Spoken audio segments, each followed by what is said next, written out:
naglimit kami kadagiti kag-racers group idi Kalman ket deti report ni kini governor ket adad jay madamad ang i-drug act. So nonetheless, according to them, ngem ti data you met ket we also consider yung mga may basis na meron na tayong basehan about the supply and demand and the ups and downs of the curve ng ating requirements for baboy, carnity baboy.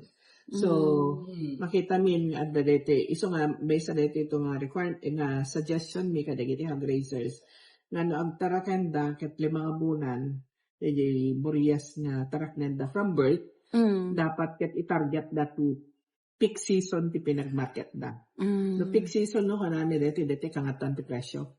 So, ti bulbulan nga dapat nabantayan tapno aglako dan November, December, January, February, March. Dagiti yung bulan ti kapipintasan nga panaglako iti tarakyan nga napalukmig na baboy. Kadagiti nga panawen ket na lahat Burias ko na kasi ni i-target na lahat Burias sa tarak na iti 2-3 bulan. Mabaling October ket nababati presyo pa lang kadagiti. So law of supply and demand kadagiti nga panawan awan unay ti gumatang kasi kakirang lean months. Usually ti lean months tayo June, July hanggang October. Pero at the time nga ag-rise ba city presyo pero babamanen kasi so tas na itata ti June kan July ket itay June ket bimaba tan gimato ba si tatay baga naman bimaban medyo playful ang ating presyo kan sa live weight and ang nakakasakit damdamin ay dagiti presyo iti karne kasi hanmet nga bumaba yes. So kung makas ka dagiti laddo kasi napansin tayo diti onions ti nabiit aya diti sibuyas nagkaroon ti oversupply ti sibuyas nakalako da adot supply yan kasi kumamet ti baboy nga adot ti supply tayon kasi we are sa positive growth in 2024 tayo yung second to bukid nun positive growth ng hog production. Puro negative yung mga 22 other provinces na nasa isang research ng UST. So, kadayjay nga set up, positive growth tayo, kahit nangasawen, anybody can take care of pigs manen, kanyang amumet ti kabuti ti smallholds tayo. Ang tendency ng oversupply tayo. Kahit kadagiti nga panawan nga, na may timing aglako kayo dakkel alugi tayo kasi lean months na kapuna. Live weight itatamam. Dali nga napinta sa tanong mo kasi idi ka nag-actual kami, nag-interview kami mati nag-request kami iti update kadagiti munisipyo. Dati dagiti munisipyo, dagiti offices ti Mao, dagiti makunanda nga dagiti napagmanumanda nga na ikaulog. Babaen kadagiti presyuhan da iti hag-raisers ken meat vendors niya. So, at the report dangim at iti actual monitor mi nang ipadala kan ti tao napaggimatang nag-monitor. Ket at dagiti nagbaba, at dagiti talagang bimaba, at dagiti na maintenarmet. So, we would like to commend ti Munisipyo ti Batak, ili ti Basukin, ili ti Paway, Pinili. They are maintaining kung ano na pag-uusapan ng nila kadayjay nga panawan nga nag-set that ratio. So tiili ti San Nicolas idi Kalman nag-meeting damet ket I think ibalik da dayjay according ket iti municipal agriculture kita. And dagiti dadto ti Lawag City ti medyo dagiti meat vendors ti Lawag City ti talagang medyo jakman amo ako ang mga i-describe kasi pwede naman nilang ibaba dahil malaki na ang kanilang yung gap ng presyo. Imagine mo 150 ko na napaitat illegal man 150, 160 agala at 150 taba benta may 155 kaya sa dagat agla ko ti karne nga 330 So nagdakkel DJ ko DJ gap na. Batak 290 sa per Yes, kilo daw, ma'am. 290 and 180 yung live weight.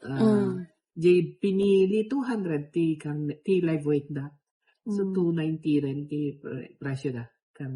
So siguro bakit kaya ng iba? Bakit hindi kaya ng lawak? Iso, ma'am. Handi ka di mabalin namin no ka nga pag may saan. Legit may isang suggestion dagiti hog raisers group.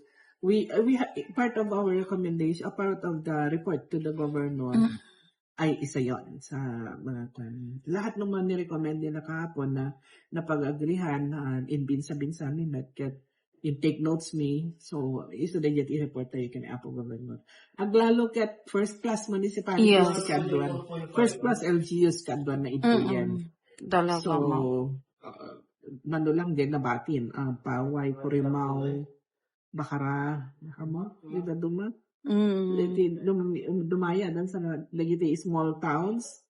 So, hopefully dagiti first class municipalities ket kitantay nga nalaing no kung sano nga ag-adjust makita dagiti pinag-adjustment dagiti presyohan nyo iti baboy karne ti baboy ken ti live iti baboy. Anat basehan da kami no ka, ma'am, no bumaba wanong umato kasta. Usually narigat gamin nga i-pinpoint pero ti makikita mi dagiti middleman dagiti usually dagiti ti mang Presyo. dagiti kayan ti loophole kumbaga dagiti ti mabalin nga pagkaroon iti changes in presyo as affected din or ordered ng mga financiers nila. So as parigan ako financial meat vendor ako. Dili di presyo kasi narigat pati ang lako no kuna ibabak pa di parchet nga kan. Di di kami di may sakay. Do lima di par parchet na dati. Iti peak season. Tapos nasanay siya sa kita niya sa bawat ulo. Tapos lean months, syempre babaan na yung kipartyan na. Mabalingan duwata lulaan. Takayat na nga awan ti malog, awan ti pakaper dyan na iti madi na malako. So tap no ma-maintain na din di presyo ay di gangganaran na. Ura ibaba na di number of heads ng partyan na. At dantulat dahil pinagbaba na iti live weight, isang pangalaan na. Kasi ni-retain na di presyo ti karne. So, kung rin ka sa mga logic na kina-expect kasi di papanan na. Yes. Yeah, so when kan mabalin, kumamet, ay katuluan tayo na lang pada tayo nga tatao. Kasi ko na ako, ti may nga illegal, katawan ti ag-illegal, no? At awan ti illegal, no? Awan ti suporta iti data nga produkto kas nakaligi simbrek nga karne nga awan nga bambantayin tayo. Ket ada pagidi sa aganda kano ito'y lawag. So no awan ti tumanggap ka dayjay ket ammo nga illegal. Hanga makasarap di jay. Yeah, so it's the same. No ammo tayo nga ti presyo ket kasi awan kag lako iti nabababangem dito kasi iso dito nga nagnunuman yo. And then iti merkado ket kasi mati presyo da awan ti agpangpangato nga awan ti nagsasaritaan ti kaadwan stakeholders sa makuna awan ti pagmamaayan ti han nga napintas ti panagkikid na may panakaiwaras iti makuna nga equitable distribution ti anyaman ang pagsayaan.